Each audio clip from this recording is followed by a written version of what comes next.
Visita istituzionale dell'assessore regionale al territorio e ambiente Mariella Lobello all'Istituto Leonardo di Agrigento, scuola che lei ha frequentato nei suoi corsi di studi. Ad accoglierla la dirigente scolastica Enza Ierna, gli alunni e il corpo docente. La Lobello ha ricordato gli anni in cui frequentò il plesso scolastico, raccontando alcune sue esperienze vissute e come allora si concepiva la scuola rispetto a oggi. Questa è stata la mia scuola per 5 anni, erano anni molto difficili, il liceo si divideva fra questo luogo e quello dell'ex ospedale in via Atenea,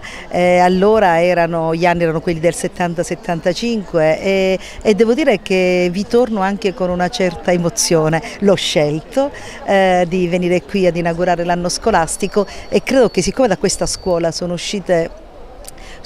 anche delle belle testimonianze poi di vita. Io penso alla mia classe per esempio, dove siamo state un po'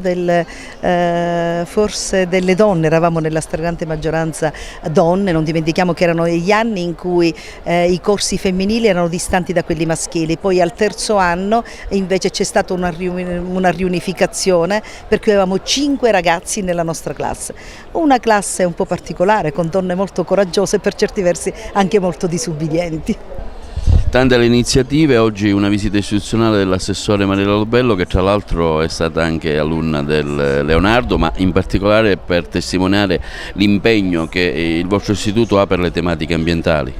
Sì, noi ci sentiamo onorati di avere oggi l'assessore al territorio e ambiente, l'assessore regionale, anche perché è un messaggio forte per i ragazzi. I ragazzi si sono impegnati tantissimo a valorizzare il nostro territorio e quindi vedere oggi di persona l'assessore regionale per loro rappresenta un momento particolare e quindi anche altamente educativo. Noi siamo convinti che l'ambiente e il territorio sia fondamentale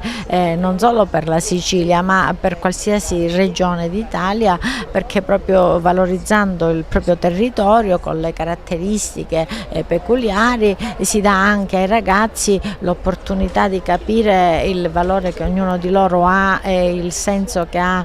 l'ambiente e il territorio e quindi anche fare le loro scelte future lavorative cercando di tenere conto della realtà di ogni singolo paese, di ogni singola città.